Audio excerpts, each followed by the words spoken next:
Chapter 7. While all is in the all, it is equally true that the all is in all. To him who truly understands this truth hath come great knowledge. The Kybalion. How often have the majority of people heard repeated the statement that their deity, called by many names, was all in all, and how little have they suspected the inner occult truth concealed by these carelessly uttered words. The commonly used expression is a survival of the ancient Hermetic maxim quoted above, as the Kybalion says, "To him who truly understands this truth hath come great knowledge." And, this being so, let us seek this truth, the understanding of which means so much. In this statement of truth, this Hermetic maxim is concealed one of the greatest philosophical, scientific, and religious truths. We have given you the Hermetic teaching regarding the mental nature of the universe, the truth that the universe is mental held in the mind of the all. As the Kybalion says in the passage quoted above, all is in the all. But note also the correlated statement that it is equally true that the all is in all. This apparently contradictory statement is reconcilable under the law of paradox. It is, moreover, an exact Hermetic statement of the relations existing between the all and its mental universe. We have seen how all is in the all. Now let us examine the other aspect of the subject. The Hermetic teachings are to the effect that the all is immanent in remaining within, inherent, abiding within its universe, and in every part, particle, unit, or combination within the universe.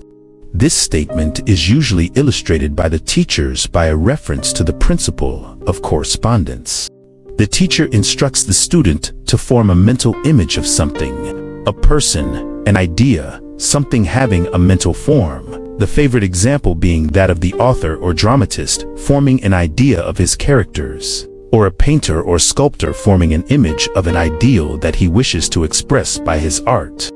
In each case, the student will find that while the image has its existence, and being solely within his own mind, yet he, the student, author, dramatist, painter, or sculptor, is, in a sense, immanent in, remaining within, or abiding within, the mental image also.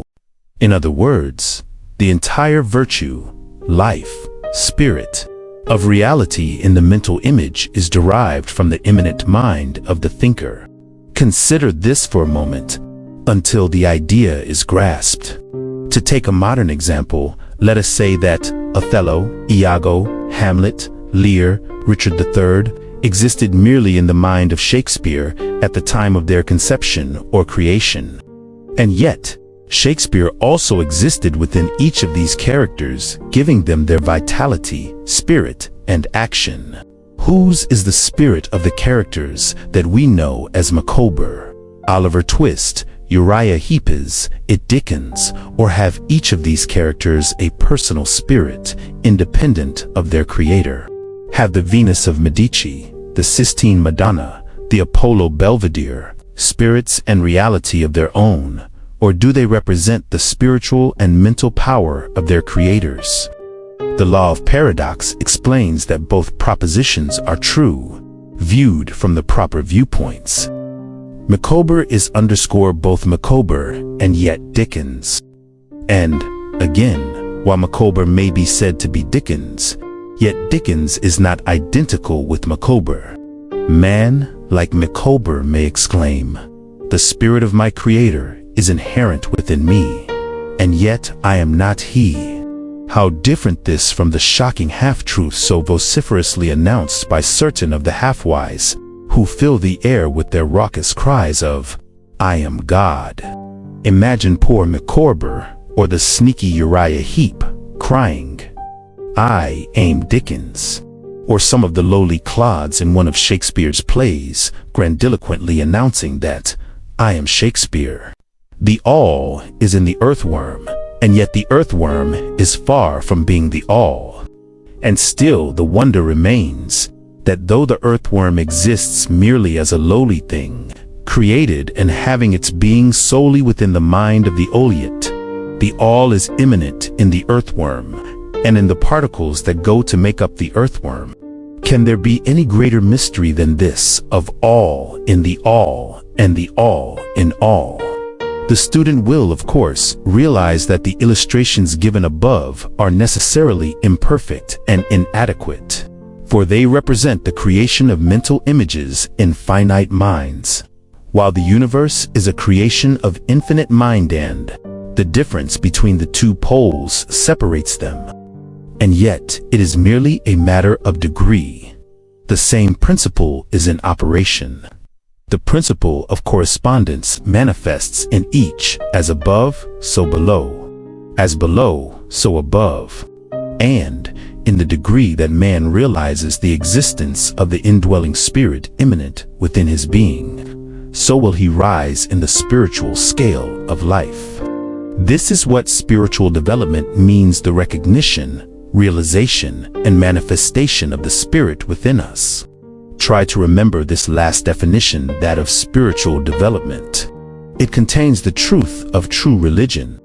There are many planes of being, many subplanes of life, many degrees of existence in the universe, and all depend upon the advancement of beings in the scale, of which scale the lowest point is the grossest matter, the highest being separated only by the thinnest division from the spirit of the all. And upward and onward along this scale of life, everything is moving. All are on the path whose end is the all. All progress is a returning home. All is upward and onward, in spite of all seemingly contradictory appearances.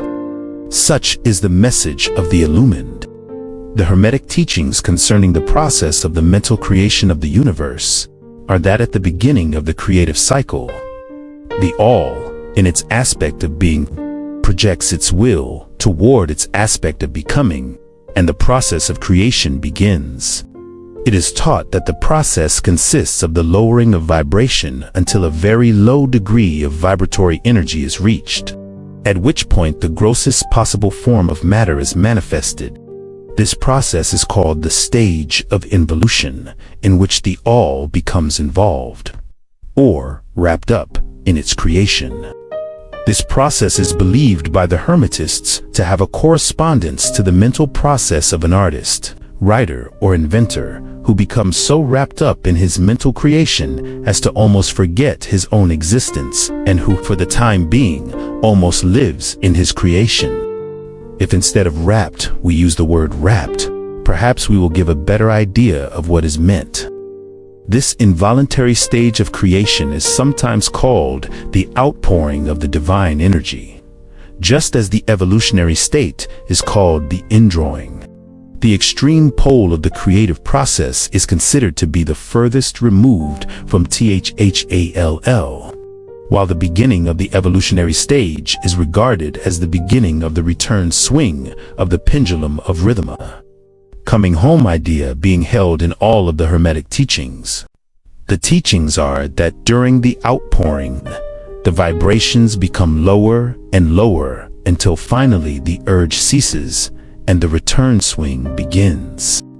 But there is this difference, that while in the outpouring the creative forces manifest compactly and as a whole, yet from the beginning of the evolutionary or indrawing stage, there is manifested the law of individualization, that is, the tendency to separate into units of force, so that finally that which left the ALL as unindividualized energy returns to its source as countless highly developed units of life, having risen higher and higher in the scale by means of physical, mental, and spiritual evolution.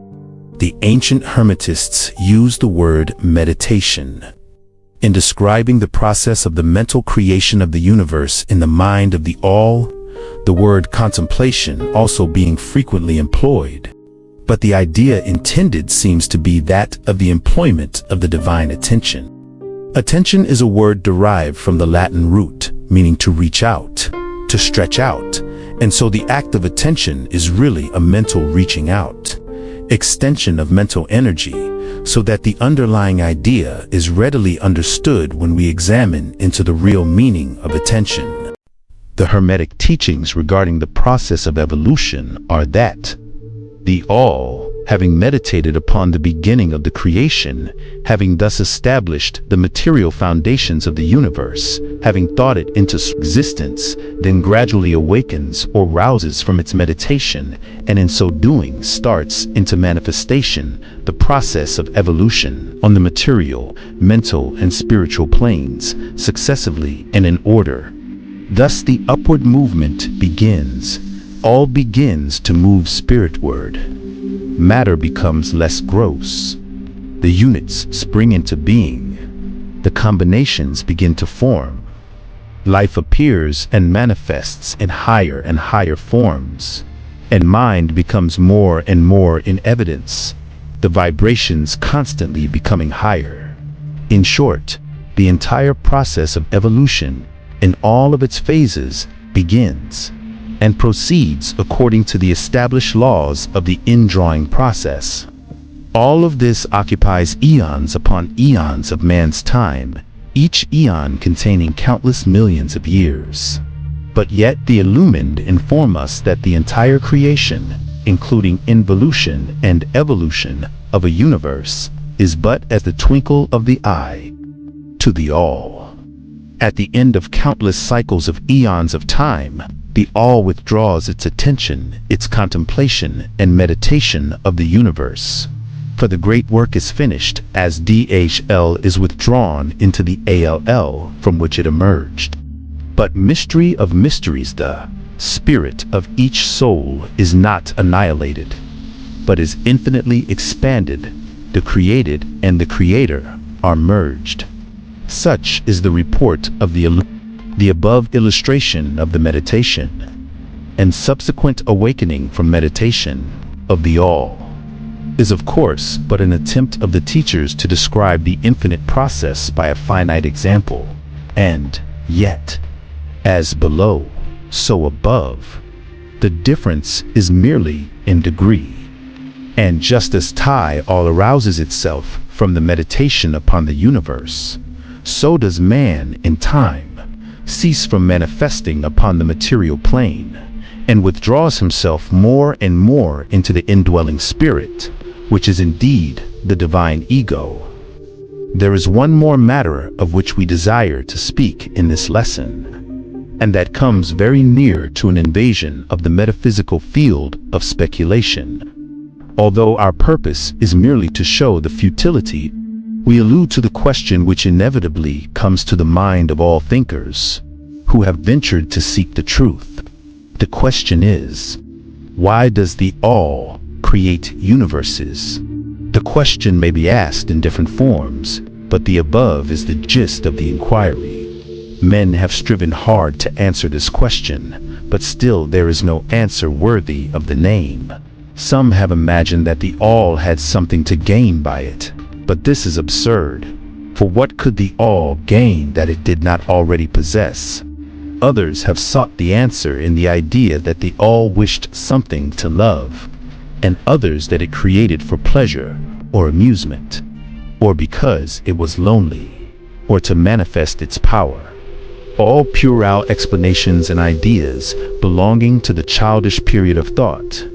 Others have sought to explain the mystery by assuming that the All found itself compelled to create, by reason of its own internal nature, its creative instinct.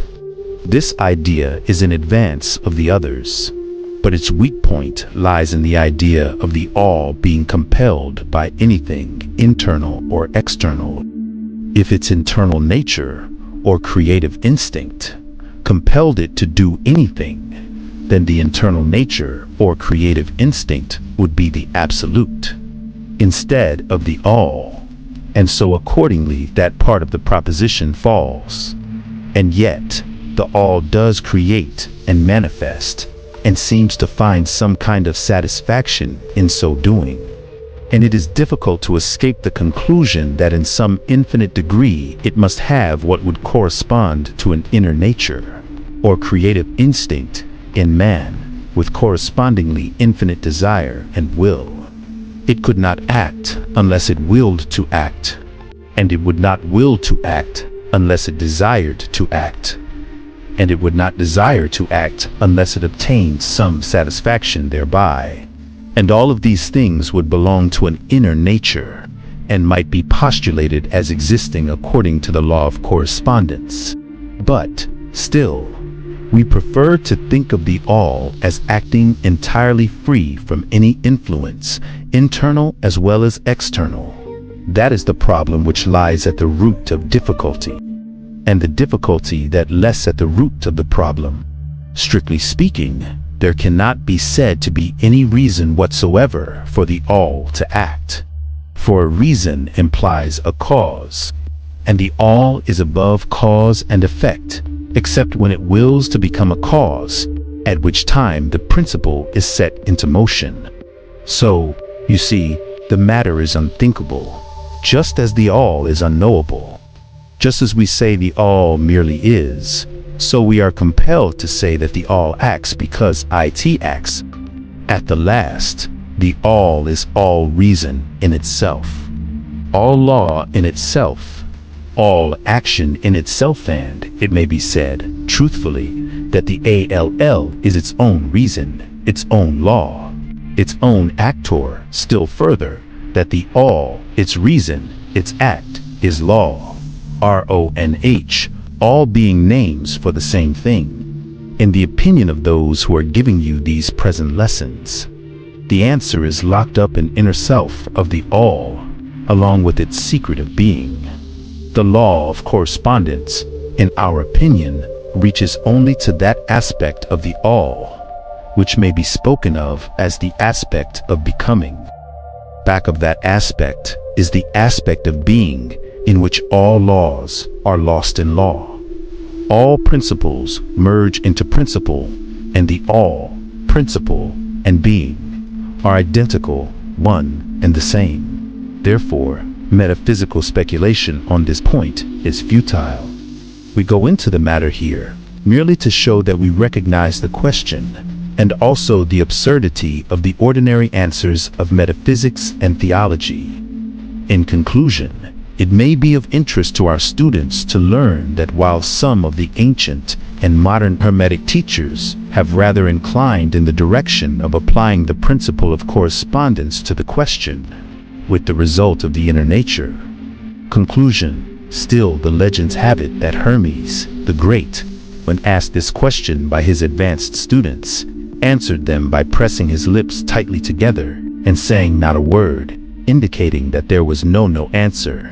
But then he may have intended to apply the axiom of his philosophy, that the lips of wisdom are closed, except to the ears of understanding, believing that even his advanced students did not possess the understanding which entitled them to the teaching. At any rate, if Hermes possessed the secret, he failed to impart it. And so far as the world is concerned, the lips of Hermes are closed regarding it. And where the great Hermes hesitated to speak, what mortal may dare to teach?